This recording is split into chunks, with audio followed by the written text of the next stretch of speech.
Hey, how's it going? I thought I would show you the progress in the shop. I finished that part that was in the lathe. I ran the second side in the mill, and this is what it came out looking like. Alright, these are the parts. This is the part we did in the lathe. MPT on one end, some mounting holes, flat. In the mill here, I opened up the back, did some thread with the thread mill. Probably can't see it. There you go. Got a little hole through the side now. Drill a hole all the way through it. Connects to the MPT on the other side. And that was done in the mill. Now I've got another part to run in the lathe. And I'm also cutting material for the next part in the mill. But I'll show you a little something on the computer of the next part. This is the part I'm about to set up in the lathe. It's got ID thread in one end, OD on the other, a couple flats, pull all the way through. So I create a model which allows me to make the drawing. From the drawing I take the numbers and make a program.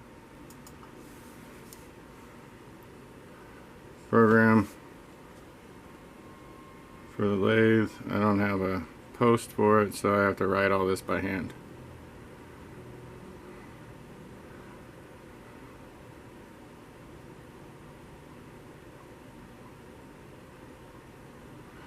It actually makes a shorter program than what most software would create for a lathe, so I don't mind. Saves memory in my machine. Came out to let's see here, 379 lines. I've already got all the tools in the machine. I've got the material in there. I just thought I would show you the difference between the home and setting up tools in the lathe versus the mill. It might be a little easier to see. I got a little extra options I can show you that make it probably easier to understand. Right, so on this screen you're seeing that the X, Y, and Z, well, not order, but they're all at 0, which is basically considered machine home. And that location is with the tool called a gantry up here in the corner, upper left corner. And then my Z, which is the spindle, is pushed all the way back. So I'll move it over to where I touch off a tool and then show you the numbers. Alright, so I've got one of the tools a half inch in front of the material. I've already faced the material off, and I use this pin to find a half inch in front of the material.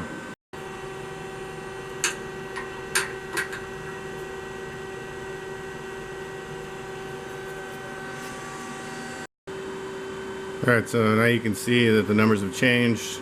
That's where the machine is in relation to where it was at home. So I go over to the tool settings, and I can tell it that I'm at Z.5 on tool number 4, and it'll change that number to be the same as the Z on here.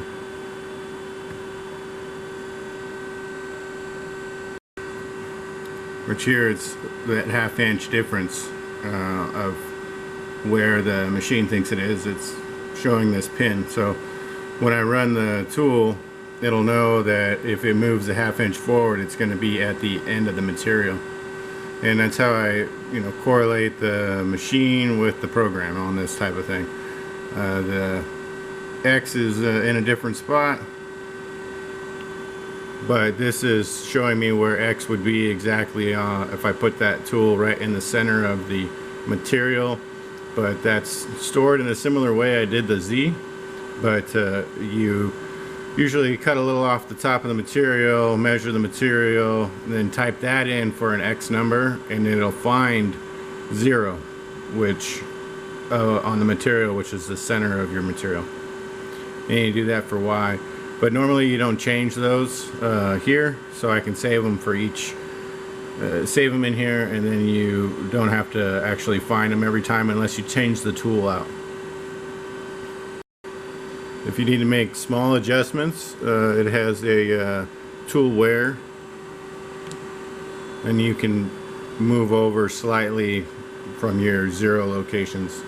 That'll give you, like, if you get some tool wear, you can move over without actually having to re-zero your tool out.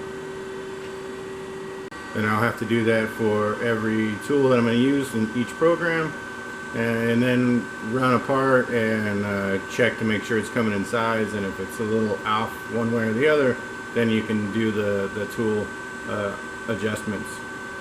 So that's kind of an example of the difference between a lathe and a mill, or these two at least, and how you, in a similar way, have to find where your tools are in relation to the material from the machine home position, which is where all your coordinate systems are zeroed out, and then that gives you a relationship between your program and the material and the machine.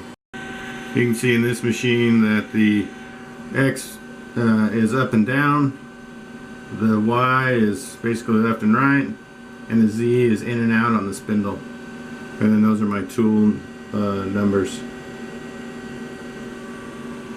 Some of them, it's missing a few. The others are right here. Alright, so I ran a couple parts to get it all to size, and everything looks good. Actually, I had the customer come by earlier, and we moved the flats to over the female threads to make sure everything's okay. So that's why this particular part in the machine looks a little bit different. But I'll let you see how I ended up doing it. Kind of see here, I did it with the male threads to the back of the part so that I could get it done in one shot. Female in there. Flats are moved out over there just for test.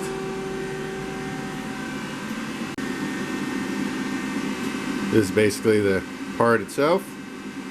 Flats are back here. Got a couple sizes to make. Well, I already got the next setup in the mill going over there. So that's what I've been up to. I'll show you some more in a couple days. Later.